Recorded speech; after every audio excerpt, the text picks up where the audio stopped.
मुलांच्या डब्यासाठी अगदी मुलांना आवडणारी पौष्टिक चविष्ट अशी कॉर्न टिक्की बनवूया. आणि सध्या आहे ना बाजारामध्ये मक्याचे कणीससुद्धा भेटतात ते, त्यामुळं मुलांच्या टिफिनसाठी ही रेसिपी मात्र नक्की ट्राय करा. तर त्यासाठी एक मोठं भांडं घेतलेलं आहे. त्यामध्ये 2 उकडलेली बटाटे किसून टाकूया, जेणेकरून मोठे मोठे बटाट्याचे तुकडे नाही राहिले पाहिजे यासाठी किसून टाकलेलं आहे. जर हाताने स्मॅश केलं तरी काहीसुद्धा हरकत नाही आहे. आता टाकूया यामध्ये अर्धी वाटी इतके होईल एवढे मक्याचे दाणे. त्याचबरोबर एक शिमला मिरची बारीक कट केलेली टाकलेली आहे.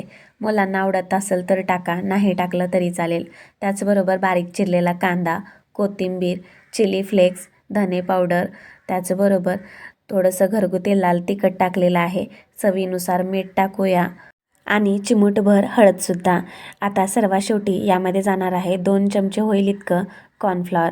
जर जास्तच गरज पडली ना तर जास्तसुद्धा टाकलं तरी चालतं बरं का, काहीच हरकत नाही आहे. सर्व मिश्रण एकजीव करून घेऊया, मिक्स करून घेऊया. तर काय होतं की रोज रोज आपण चपाती भाजी जर म्हणून मुलांना दिलं ना की कंटाळा येतो आणि मुलं काय टिफिन संपवून येत नाही आहे. त्यासाठी असं काहीसं वेगळं जर दिलं ना की मुलांचा टिफिनसुद्धा घरी संपवून येतो. खूप जास्तीचा वेळसुद्धा लागत नाही आहे. अगदी इझिली 10 ते 15 मिनिटामध्ये ही टिक्की यांना बनवून होते. तर सर्व मिश्रण एकजीव केल्यानंतर त्याच्या आपण टिक्की बनवायला घेऊया.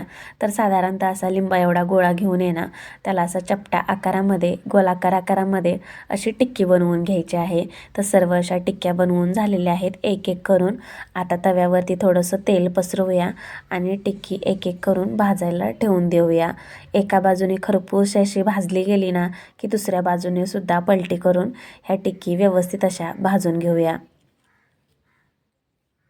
आणि अजूनही जर फूडी रोहिणीला सबस्क्राईब केलं नसेल ना तर नक्कीच करा. अशाच नवनवीन रेसिपी मी तुमच्यासाठी घेऊन येत जाईन.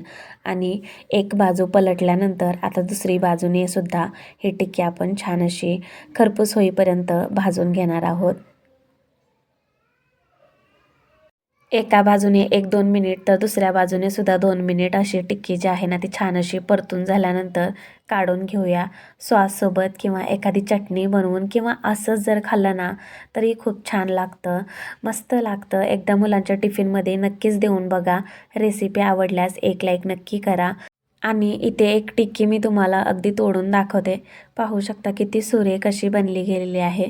त्यामध्ये लागणारे मक्याचे दाणे, त्याचबरोबर मुलांच्या आवडीचा बटाटो, मस्त कॉम्बिनेशन आहे बरं का. एकदा नक्की ट्राय करा. धन्यवाद.